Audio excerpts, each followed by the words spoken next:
माझी भूमिका काय असण्यापेक्षा तिथल्या पोलिसांची भूमिका काय, सरकारची भूमिका काय. बीडचं उदाहरण इतकं भयानक आहे. आता ते व्हायरल होतंय म्हणून लोकांपर्यंत पोहोचतंय.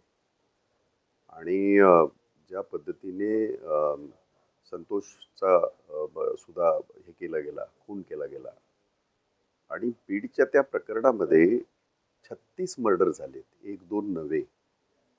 आता ते त्या संतोष देशमुखच्या माध्यमातून ते थोडं उघडकीस आलं. थोडं काय, ज्या पद्धतीने त्याला अमानुष मारहाण केली, अक्षरशः जंगली पद्धतीने त्याला मारण्यात आलं.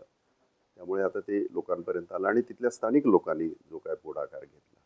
दुर्दैव असं आहे की वाल्मिक कराड असेल किंवा धनंजय मुंडे असेल किंवा आणखीन वाल्मिक कराड हा मोठा गँगस्टर आहे आणि इतका मोठा गँगस्टर आहे की तो आता हजर जो झाला, पकडला नाही पोलिसांनी त्याला, तो पोलिसांच्या संरक्षणातच हजर झाला. कसा काय तो वॉन्टेड होता. त्यामुळे दुर्दैवाने बीडचं राजकारण इतकं खालच्या दर्जाचं, इतकं भयानक झालेलं आहे.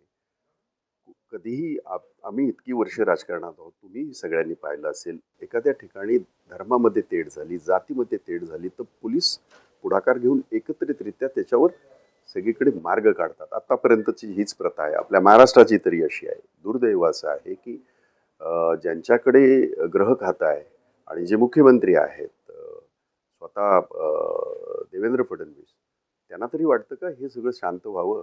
जर वाटत असेल तर मग आतापर्यंत पोलिसांची भूमिका काय, असा प्रश्न मी सभागृहामध्ये अनेक वेळा उचलला. आणि कुठल्याही क्रौर्याचं समर्थन होत नाही. मग ते अमरावतीचं असू द्या, मग ते याचं असू द्या, बीडचं असू द्या, ह्या सगळ्या घटना ह्या इतक्या क्रूर पद्धतीने हे केलेल्या आहेत. त्याच्यावर सरकारने आणि पोलिसांनी खऱ्या अर्थाने हे करायला पाहिजे, जे होत नाही आहे. आम्ही दररोज हाऊसमध्ये हे प्रश्न उचलतोय, उत्तर येतात थातूर-मातूर.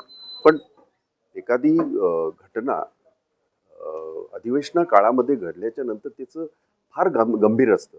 पोलीस इतके तत्पर असतात आणि पटकन त्याच्यावर काहीतरी ॲक्शन घेतात, पण तसं दिसत नाही. दुर्दैव आहे.